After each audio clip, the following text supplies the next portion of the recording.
Alrighty guys, so today we actually dropped the truck off at my buddy's mechanic shop to get it checked out. We're gonna patch the tire. I was gonna try to do a patch from the inside. He did one from the outside. Still worked. And we're gonna get an alignment and just throw it on the lift, do a full multi-point inspection, check everything out. So threw it up on the rack and could not get an alignment done today because we got a few issues with the truck. So got the truck at the shop right now, just getting a quick alignment done and fixing the patch on the tire. The first issue being lower ball joints. So that will indeed stop us from getting a good alignment. So ball joints lower, we're going to replace both sides, as well as the upper ball joints. Not going to be able to show you guys a lay on the ground, but lower ball joints, upper ball joints. The tie rod boot on this side is also damaged. So we're just going to be replacing both tie rods entirely. It wasn't that much more. That's a lie. Napa was a little pricey, but at least we're getting quality parts. So we ordered some upper and lower ball joints. We ordered inner and outer tie rods, and that's it for the front. There's also, it's not called a pinion seal, I forget what it's called. The transfer case is leaking where it connects to the drive shaft in the rear.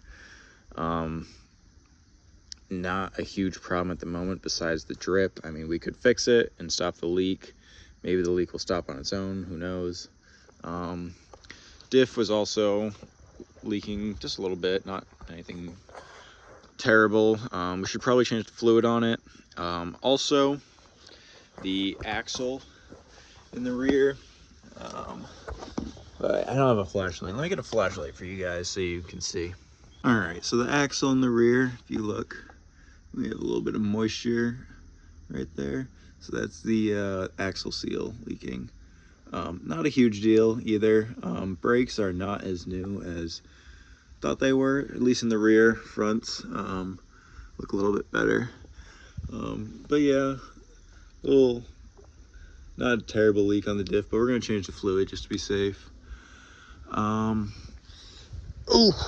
So I wonder now if that squeak that I hear going over bumps and stuff is the ball joint in the front, because the one on the driver's side is pretty bad, and this one's also not in great shape. What else was there?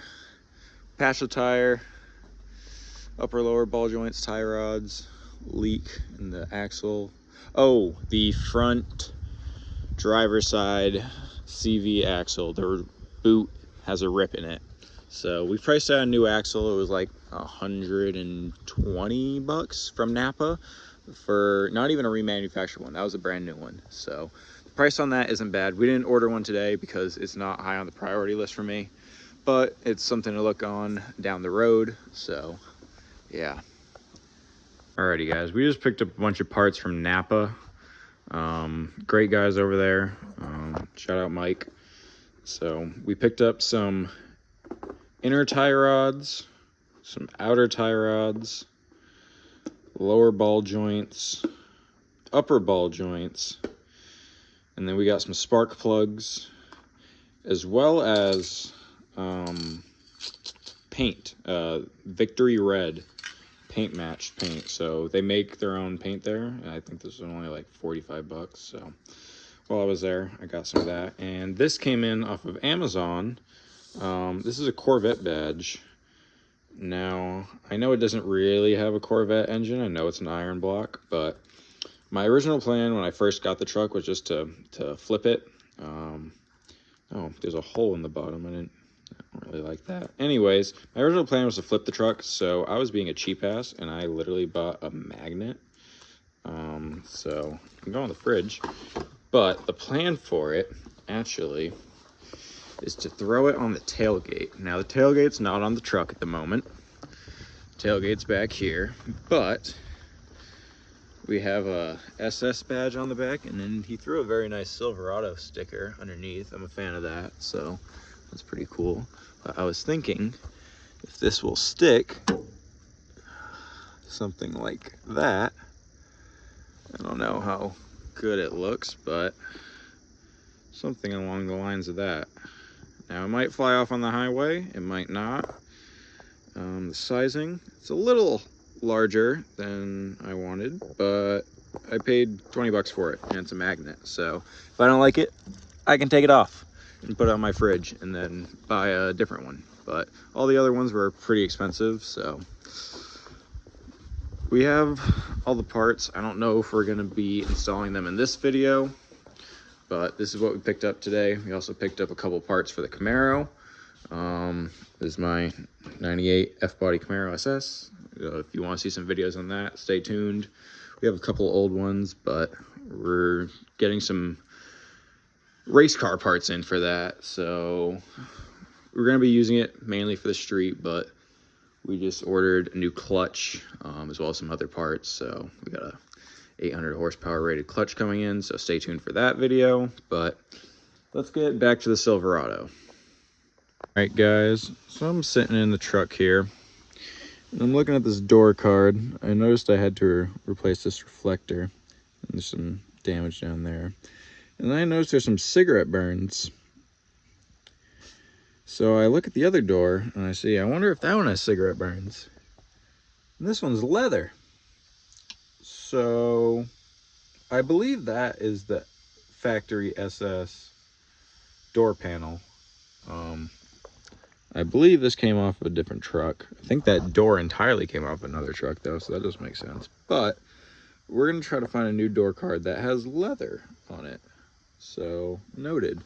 Also, there's some minor issues on this side, on the dash, but it's really nothing that I think is worth replacing at the moment. If it was just all on the glove box and it'd be an easy replacement, yeah, but I don't think we're taking the whole dash out. The cluster was one thing because I see that every day. It's right in my view for the passenger. I think we're okay with that. Also, the boot is ripped a little bit for the shifter, but again, I don't see that from my perspective. Don't think that's worth it. I think we're also going to get started on cleaning the carpets a little bit more thoroughly. We hit it with the brush in the last video. We have a carpet extractor for this video. We also have some floor mats in here that were in the tailgate when I got it. So got some floor mats in, but we're gonna take this front driver and passenger seat out. It's only held in with 2 bolts in the front at the moment. So we're gonna take the seats out, take the floor mats out, and start extracting the carpet. Seats are out.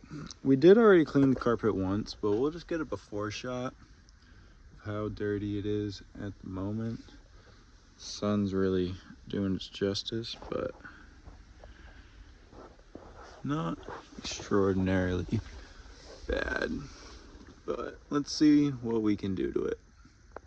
So we got the carpet extracted. Still a little wet right now, so this isn't the final product, but came out better.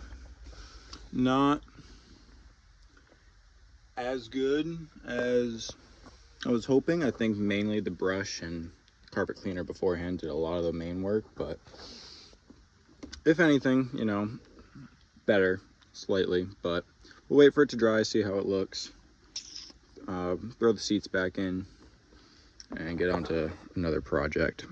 Okay, so I don't remember if I showed this in the first video or not, but the SS badging on the driver's side of the truck is not placed properly. The gapping's a little off, it's a little too low.